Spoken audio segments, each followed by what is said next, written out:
So many questions after Abaco plane crash. You've definitely heard about the plane crash, but for the sake of future generations, future generations, let's talk about what we know and what we don't know, but really want to know.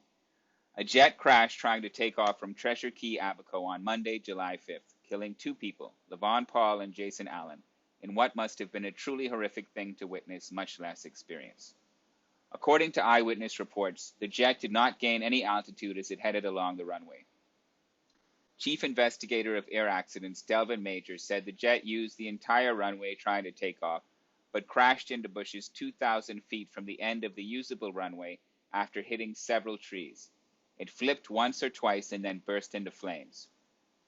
Major said there was no record on file to show that the Bahamian pilots were qualified to fly the aircraft, an 8 to 10 seater called a West Wind, often modified for private, medical, and military use. Allen was a student pilot and Paul had an airline transport license, but not the qualifications he needed for that kind of aircraft. The Tribune reported that sources in Treasure Cay said that they went through the normal boarding procedures, including presenting a required document to customs officials. Major said two American pilots had flown the jet into Abaco on July 2nd, the previous Friday. Immigration officials later took those pilots into custody. In fact, they were still in custody when they found out the plane had crashed. The foreign pilots told officials that they didn't know who had taken the aircraft and reported it stolen. On Thursday, the Tribune reported that a senior police officer told them that the men had already left the Bahamas. Investigator Major said, in general terms, they are saying the aircraft was stolen. Their contention is that they don't know the guys, they never met the guys, and they never gave them authority to move the aircraft. So they filed a police report, and I was informed of the police report that they filed. But he said that even if the matter hadn't been turned over to the police, they would have stopped the investigation when they found out that the pilots weren't qualified. They did not have the right type rating, which is a qualification issued based on training with a specific type of aircraft. So if you wanted to fly an Airbus A320, for example, you'd have to be trained for that type. Neither Paul nor Allen had been certified for the West Wind. Speaking of the type of plane, I read a few Wikipedia pages about the IAI West Wind, and here's what I found. The IAI part stands for Israel Aerospace Industries. They bought the rights to the design from an American company in 1968 and manufactured 442 of them until they stopped making them in 1987. They have been used as medical and military planes by Australia, Brazil, Chile, Canada, Mexico, the US, and others.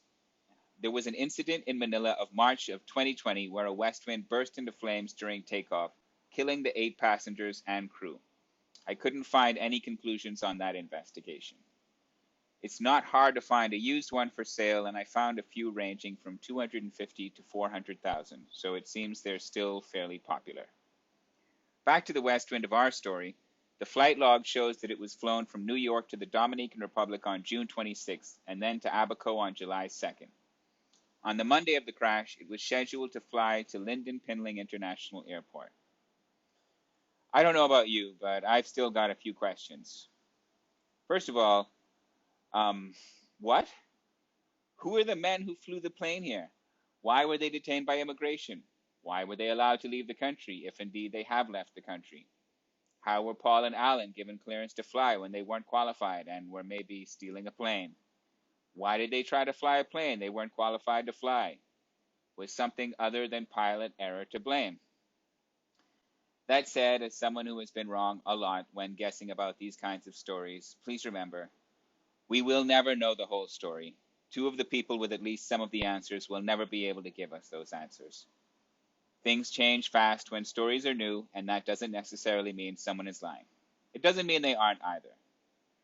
Every story is unique, especially stories like this. The idea that you know what happened is just wrong. Being sure of things just means you are more likely to miss the truth if you get the chance to spot it.